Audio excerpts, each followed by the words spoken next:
Relationships in your 20s is definitely different from your teenage life. You have things going on and priorities that you must get straight. You have a job that you got to get to. You have to figure out how to balance your social life with your physical life. If you go to the gym, you have to make sure you have priority over your health as well as balancing this other person. It can be difficult and it can be disheartening when it doesn't work out. You have expectation within this person that you're talking to that they will act a certain way that is similar to your own. You have this expectation that they will be like you because you have shown them the qualities within yourself that you're into the relationship, you're into this person. So you expect them to receive this type of person that you are and to give it back to you. When you embed expectation into another person without having communication with them and knowing that person, their character, the type of person that they are, you lead yourself into disappointment. You're disappointed because the shortcomings that they have and the effort that you show them isn't being reciprocated. You should make sure that you have your boundaries with this person set before you get into a point where of no return. You get to a point where the relationship becomes complacent. It's like a coasting relationship that is put on the back burner for this other person. You may be the person that is gun-ho, head straight on into this relationship with this person, thinking that you guys are going to work out. However, without having these conversations with these people about what it is that you want from the start, your relationship can develop in any way. The possibility that it will reconstruct in the way that you see it without talking about it is very slim. When you speak about the boundaries that you have for this person, you shouldn't change any standard to have them stay. These standards are what you should abide to because they're the type of person that you are. These are the foundation towards what has kept you quite literally yourself, mentally stable and okay with yourself. These standards are standards because they are what you believe in. You shouldn't let anybody trample all over them and show you that they're not meant to be in your life. And if you ignore these signs that people show you, you allow yourself to be taken outside of your standards. These subtle signs are ways that people show you that they're not really that into you. You may see it from having consistency at the beginning to where the relationship gets to a comfortable place where this person isn't doing the same things that they showed you initially. You may be the person putting in all the effort and they're left with growing complacent because they're comfortable in a place that they know that you're going to return to them. They know that you'll come back because you're showing them that you have this effort. You have this persistence that whatever they do, no matter what, you're still going to reach out to them. You're still going to talk to them. You're still going to do all of these things that they see you doing since the start. However, their start has dwindled.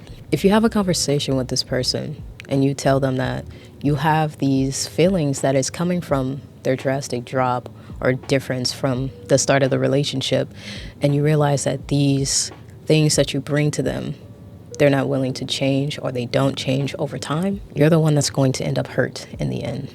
Allowing somebody to show you constantly after advocating for yourself that they don't really want to change, it is up for you to get up and walk away.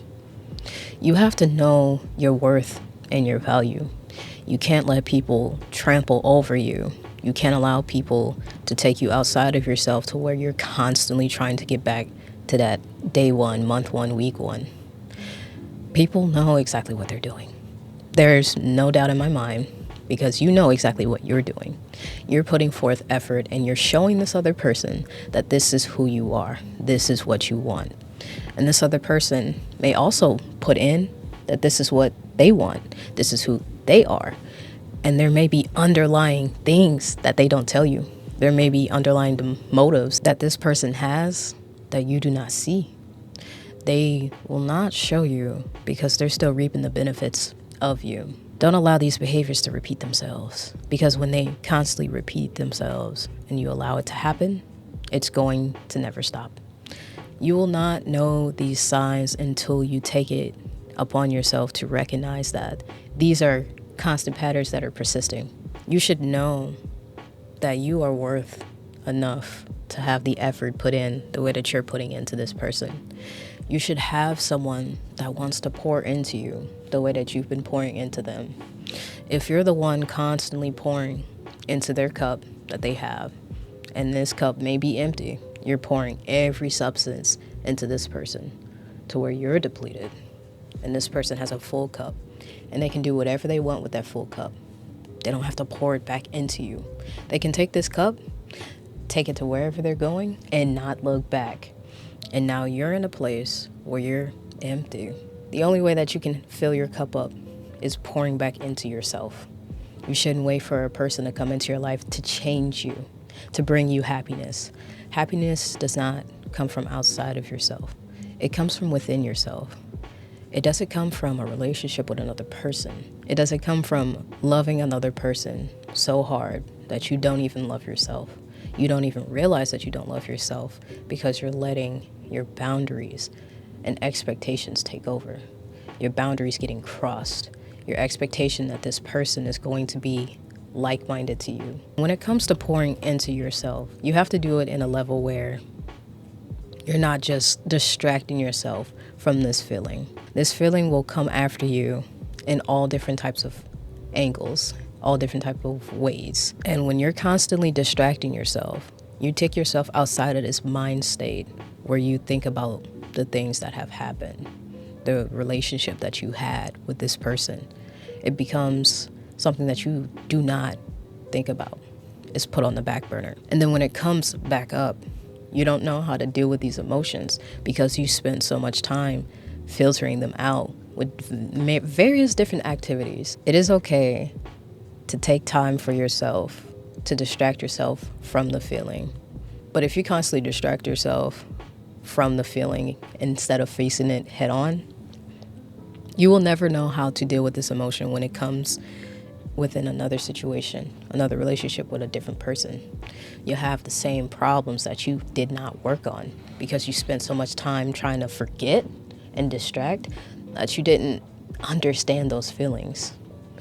It is difficult, but not impossible. Tackle it head on. Know that this feeling is something that will not always last. And don't allow it to overtake your emotional state. Your emotions can be bigger than yourself or controlled and contained as long as you understand how to have control over them.